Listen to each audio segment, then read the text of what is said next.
Empty seats. Row 23, seats 5 through 9, reserved for the Carter family, remained stubbornly vacant as graduates filed into Stanford University's auditorium. I clutched my phone, checking one last time for messages. Nothing. They're probably just running late, my roommate Mia whispered, squeezing my hand. Traffic from San Francisco can be brutal. I nodded, but we both knew the truth. My sister Diana's housewarming party had started an hour ago, celebrating her new $5 million mansion in Pacific Heights. My family had made their choice. As valedictorian of Stanford's business school, I would give a closing speech in front of thousands. I'd worked years for this moment, maintaining a perfect GPA while working 2 jobs to cover expenses my family refused to help with. Emma Carter. I rose on shaky legs as my name echoed through the auditorium. The dean smiled warmly as he handed me my diploma, then gestured toward the podium. This was my moment. Looking out at the sea of faces, I spotted Mia's family in the front row, beaming with pride. They'd arrived 3 hours early to get the best seats. Next to them sat James, my thesis advisor who'd become a mentor and friend, his camera ready. But the seats meant for my parents, my sister, and my grandparents remained empty. Distinguished faculty, honored guests, fellow graduates, my voice carried clear and strong across the hushed auditorium. The speech I'd practiced 100 times flowed effortlessly, words about perseverance, ambition, and the courage to forge your own path. If only my family could hear the irony. My phone finally buzzed as I left the stage. A text from Diana. OMGM, totally forgot your thing was today. Having the most amazing party. You should see this house. Maybe stop by later if you're not too busy. XOXO. Forgot. Like my graduation was a dental cleaning or a hair appointment. Don't, Mia warned, seeing my expression. Don't let them ruin this day. But they already had. Just like it ruined so many other moments. When I got into Stanford on a partial scholarship, Diana announced her engagement at my acceptance dinner. When I made Dean's List my first semester, my parents were too busy helping Diana plan her wedding to notice. My achievements were always overshadowed by Diana's life events, each one requiring absolute family devotion. Miss Carter. I turned to find Marcus Chen, one of the guest speakers from Goldman Sachs, approaching with an extended hand. Exceptional speech, he said warmly. Your analysis of emerging market trends was particularly insightful. Do you have plans after graduation? Before I could respond, my phone buzzed again. A photo from my mother, Diana posing in front of her new marble fountain, champagne in hand. Your sister's done so well for herself. Wish you could be here. I turned off my phone. Actually, Mr. Chen, I have some ideas I'd love to discuss. That conversation changed everything. 2 hours later, I sat in a small cafe near campus with Marcus Chen and his colleague Sarah Wu from Chen Capital Partners, one of Silicon Valley's most prestigious investment firms. Your thesis on predictive investment algorithms is revolutionary, Sarah said, sliding a business card across the table. We'd like to offer you a position on our quantitative analysis team. The salary they mentioned made my head spin. More money than my parents had ever offered to help with. When can you start? Marcus asked. I thought about my empty graduation seats, about Diana's mansion and my parents' pride. Tomorrow. The next 3 years passed in a blur of 60-hour weeks, complex algorithms, and rising success. My investment strategies consistently outperformed the market, earning millions for the firm's clients. Marcus became more than a boss. He became the mentor my father never was. I lived simply despite my growing wealth, renting a modest apartment and investing most of my earnings. Diana, meanwhile, regularly posted photos of her luxurious lifestyle, funded by our parents' generosity and her husband's family money. Then came the idea that would change everything. The system is broken, I told Marcus one late night at the office, spreadsheets glowing on multiple screens. Traditional investment firms cater to the already wealthy, while small businesses struggle to find capital. He leaned back in his chair, intrigued. Go on. What if we created a fund specifically for overlooked opportunities? Small companies with solid fundamentals but no connections. Female and minority founders who can't get meetings with major VCs. We could use my algorithms to identify hidden potential. Marcus studied me for a long moment. You're talking about hundreds of millions in capital. The big firms would fight us. Let them. I pulled up a presentation I'd been working on for months. I call it Phoenix Fund, because we'll help others rise from the ashes of rejection. 2 weeks later, I sat before Chen Capital's investment board pitching my vision. By the end of the day, I had initial funding of $200 million and complete autonomy to run the fund my way. The catch: my involvement would remain anonymous. To the public, Phoenix Fund would appear to be run by a consortium of investors. My algorithms would work in the background while others became the public face. Perfect. I resigned from my position at Chen Capital and set up a small office in an unremarkable building south of Market Street. To my family, I simply said I was exploring new opportunities. Oh honey, my mother sighed during one of our rare phone calls. You should talk to Diana's husband about job openings at his firm. No need to struggle on your own.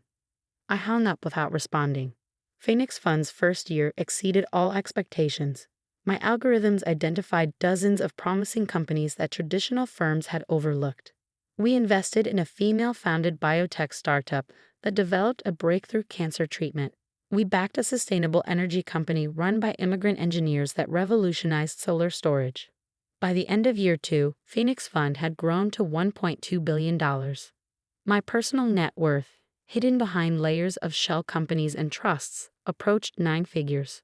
Not that my family knew. To them, I was still the disappointing daughter who'd chosen the wrong path. Diana's social media showcased an endless parade of luxury: vacations in the Maldives, new cars, charity galas where she posed with San Francisco's elite. Our parents shared every post, bursting with pride at her success. Then the market crashed. I was reviewing potential investments when Sarah called with the news. Hamilton & Brooks is on the verge of collapse, she said without preamble. Their tech investments went belly up. They're seeking emergency funding to avoid bankruptcy. I sat up straighter. Hamilton & Brooks wasn't just any investment firm. It was where Diana's husband worked as CFO. The same firm my father had invested most of his retirement in, convinced by his son-in-law's promises of guaranteed returns. How bad? I asked, already pulling up their financials. They need $500 million by end of week or they're done. Your father's investment would be wiped out. Diana's husband might face criminal charges for misrepresentation of risk. I leaned back in my chair, thoughts racing. Who's handling the potential rescue? That's the thing. Sarah paused. Phoenix Fund is the only one with enough liquid capital and risk tolerance to step in. They've scheduled a meeting with our public representatives tomorrow. I smiled, thinking of all the family dinners I'd been excluded from, all the achievements they'd ignored. Schedule it for 10 a.m., I said. And Sarah, make sure my family's there. All of them. Every last one. I opened my laptop, beginning to type. It's time for the Carters to meet Phoenix Fund's real owner. The conference room at Phoenix Fund's real headquarters, not the decoy office south of Market, gleamed with understated power. Floor-to-ceiling windows offered panoramic views of San Francisco Bay, while a single massive painting dominated the wall. A phoenix rising from ashes, done in shades of gold and crimson. I watched through one-way glass as my family was escorted in. My father, his face ashen, gripping his briefcase like a lifeline. My mother, her designer outfit somehow less pristine than usual. Diana and her husband James, both looking like they hadn't slept in days. They're all here, Sarah announced quietly, along with Hamilton & Brooks' executive team. I nodded, adjusting my blazer. Let them wait a few minutes. How's our timing? Market opens in 45 minutes. If we're going to stop the freefall in Hamilton & Brooks stock, we need to make an announcement before then. I checked my reflection one last time. Gone was the overlooked daughter in handed-down clothes. Today I wore power. A tailored black suit, subtle jewelry, and an air of absolute control. Ready. Sarah smiled. Born ready.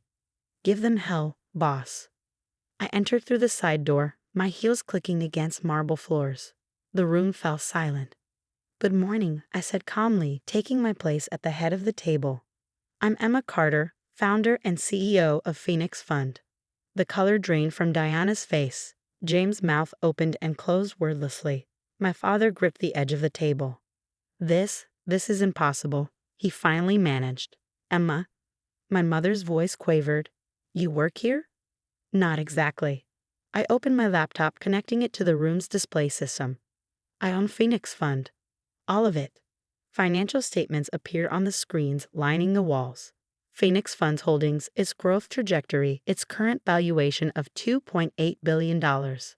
As you're aware, Hamilton and Brooks requires immediate capital infusion of $500 million to avoid bankruptcy. I kept my voice professional, as if this were any other meeting. We've reviewed your financials. The situation is actually worse than you've disclosed. James started to protest, but I held up a hand. Your tech portfolio isn't just underperforming, it's toxic. You've hidden losses, misrepresented risks, and potentially violated SEC regulations. I let that sink in. By our calculations, you need closer to $800 million to survive. No one has that kind of liquid capital available, James said desperately. Not on this timeline. Phoenix Fund does. I pulled up another document. We're prepared to offer a rescue package. However, our terms are non-negotiable. Diana leaned forward. Emma, please. You have to help us. We're family. Family? I smiled without warmth. Like when you were all too busy with your housewarming party to attend my graduation. The one where I was valedictorian? Silence fell. My mother looked down at her hands. These are our terms. I nodded to Sarah, who began distributing documents. Phoenix Fund will inject $800 million in exchange for a controlling interest in Hamilton and Brooks. James will resign as CFO, effective immediately, and will conduct a full audit of all client accounts. You can't do this, James protested. Actually, I can. In fact, I checked my watch. In 20 minutes, I'm the only one who can save your company from complete collapse. My father cleared his throat.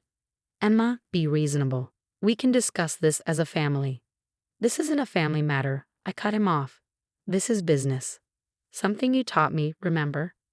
When you refused to help with my college expenses because it would build character. I stood up, walking to the window. Below, early morning fog was lifting from the bay, revealing the city in all its glory.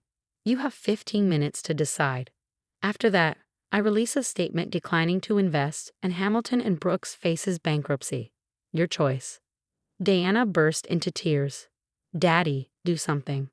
But we all knew there was nothing he could do. The mighty Carters, who had dismissed me for years, were at my mercy. James signed first, his signature shaky, then the other executives. My father was last, his pen hovering over the paper. When? He asked quietly. When did you become this? While you were all busy at Diana's parties, I replied. While you were posting about her perfect life and forgetting I existed, I was building something bigger than all of you. The documents were signed with 2 minutes to spare. Sarah immediately left to issue the press release, and Hamilton and Brooks stock stabilized when the market opened. As the shell-shocked executives filed out, Diana lingered. Why didn't you tell us, she asked, about your success? Would it have mattered? Would you have suddenly become a supportive sister? Would Mom and Dad have finally been proud of me? She had no answer. The audit starts tomorrow, I continued. I suggest you and James get your affairs in order. Later that evening, I sat in my real office, the penthouse suite I'd kept secret all these years. Messages from my family filled my phone. Mom, please, let's talk about this. We can fix things. Dad, I underestimated you. I'm sorry. Diana, you've destroyed my life. I hope you're happy. I deleted them all. Sarah appeared with 2 glasses of champagne.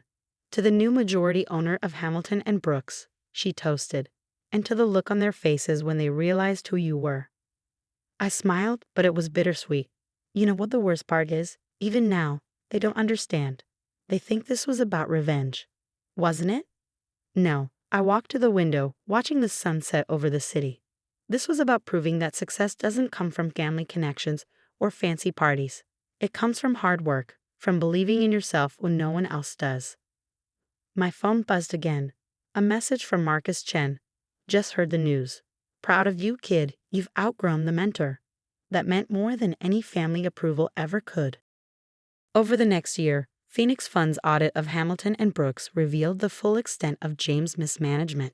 He faced criminal charges for fraud. Diana divorced him and moved back in with our parents, her perfect life shattered. I focused on expanding Phoenix Fund's mission, funding more overlooked entrepreneurs, more hidden gems that traditional investors ignored. Our success stories filled financial papers, though my identity remained hidden except to a select few. Then came an invitation. Stanford Business School wanted their most successful alumni to give the commencement speech. Standing at the podium a decade after my own graduation, I looked out at the sea of faces. This time my family sat in the front row, not by choice, but because Phoenix Fund was the school's largest donor and appearances had to be maintained. Success, I began, isn't about who believes in you. It's about believing in yourself when no one else does. It's about empty seats becoming corner offices, about rejection becoming motivation. I met Diana